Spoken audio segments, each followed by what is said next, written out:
ولله العزة ولرسوله وللمؤمنین. الله عزت داره، رسولش عزت داره، مؤمن عزت داره. علمای اسلام با عزت ترین انسان ها.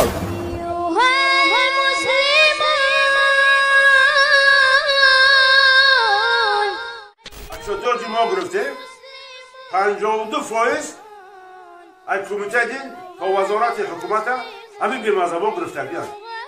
این همین سویلگه ها و پیشامی و چیل ما انکار حکومت تنظیم نموش کرد. این همین عقیده همین سلفی وهابی هست. برای این 50-60 باید حکومت وهابی شید و در اونش جوب کرد.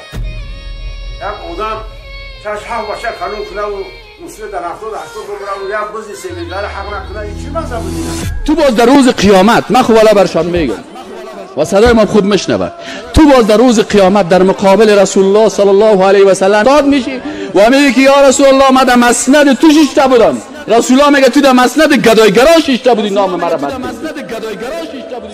ولله العزة ولرسوله وللمؤمنین.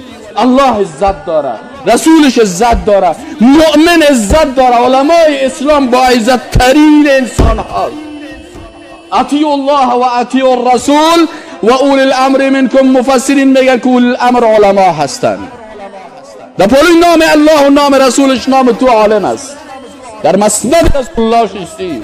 رسول الله صدقه را نمیخورد. در دار نوازش یک خرما را حضرت حسن گرفت در دان خود انداخت. رسول الله کلک خود در دانش داخل کرد و گفت که کخن یا صدقه نمیشه. در نوازه خود اجازه نداره. تو چطور کنی؟ خیر سال بخو، حالا شکم تصویر کن، عالم اسلام منبع بساز، حال پیسه یتیم، پیسه فقیر، پیسه که باید دار ایتام جوش و ایره در شوجمگی و چلو اسقاط و خیرات مشروعیت بده و یتیم در روی سرک افتاده و اون انگلیس میایه نصرانی میسید. والله در روز قیامت جواب. والله در روز قیامت جواب.